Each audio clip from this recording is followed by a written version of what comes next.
اگر ٹینشن ہے یا قرض ہے تو دیکھیے اللہ تعالیٰ نے ہر چیز کا ایک حل رکھا ہے. قرض ہے، دعائیں کریں، عبادتیں کریں، اللہ کی بارگاہ سے مدد طلب کریں. قرض کی وجہ سے آپ جو ہے وہ کیوں خودکشی کرتے ہیں؟ قرض دار اگر آپ کو پریشان کرتے ہیں تو آپ فیس کیجئے.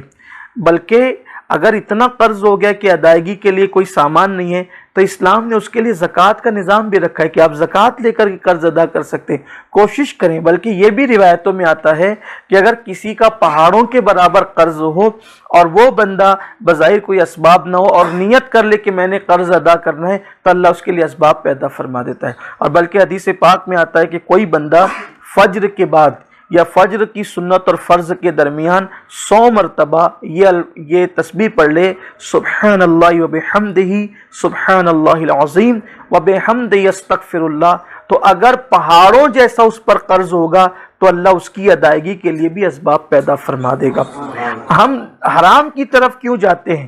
اللہ کا شکر ہے ہمارے مذہب کے اندر ہر چیز کا حل موجود ہے. عبادت ہر چیز کا حل ہے.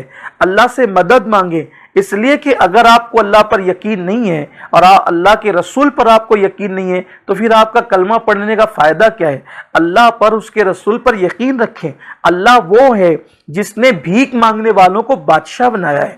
اللہ وہ ہے کہ جس نے کلاشوں کو، محتاجوں کو جو ہے وہ داتا بنایا، دینے والا بنایا ہے، عطا کرنے والا بنایا ہے. یہ اللہ کی شانیں ہیں. تو اللہ پر یقین ہونا چاہیے، اللہ تعالیٰ پہ مضبوط یقین ہونا چاہیے. تو پہلی چیز کہ اگر قرض ہے آپ یہ دعا پڑھیں، اللہ سے مدد طلب کریں اور پھر جو ہے وہ اس کی کوشش کریں، اللہ ضرور اسباب پیدا فرمائے گا. دوسری چیز ذہنی دباؤ، ذہنی ٹینشن. دیکھیے دنیا کا کوئی انسان ایسا نہیں ہے کہ جس کو ٹینشن نہیں ہو.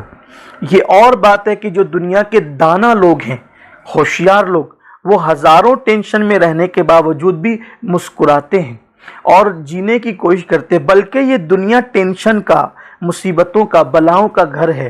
یہاں تک کہ تفاسیر میں آتا ہے، بلکہ تفسیر نعیمی میں بھی یہ بات موجود ہے اور بھی مفسرین نے اس کو لکھا ہے کہ جب اللہ تبارک و تعالیٰ نے حضرت آدم علیہ السلام کو تخلیق کرنا چاہا اور فرشتوں کے ذریعے سے آپ کا خمیر جو ہے وہ تیار کیا گیا، تو جو آپ کا خمیر تھا اس پر 39 دن تک، یعنی 39 ڈیز تک، 3 دنوں تک اللہ نے غموں کی برسات کی. جو خمیر آپ کا بن رہا تھا مٹی کا، تو اس پر 39 دن تک غموں کی بارش ہوئی اور 1 دن خوشی کی بارش ہوئی. یعنی کل ملا کر کے اس خمیر پر 40 دن تک برسات ہوئی ہے. 39 دن برسات ہوئی ہے غموں کی اور 1 دن بارش ہوئی ہے خوشی کی. اس لیے آدمی غمگین زیادہ رہتا ہے اور خوش کم رہتا ہے.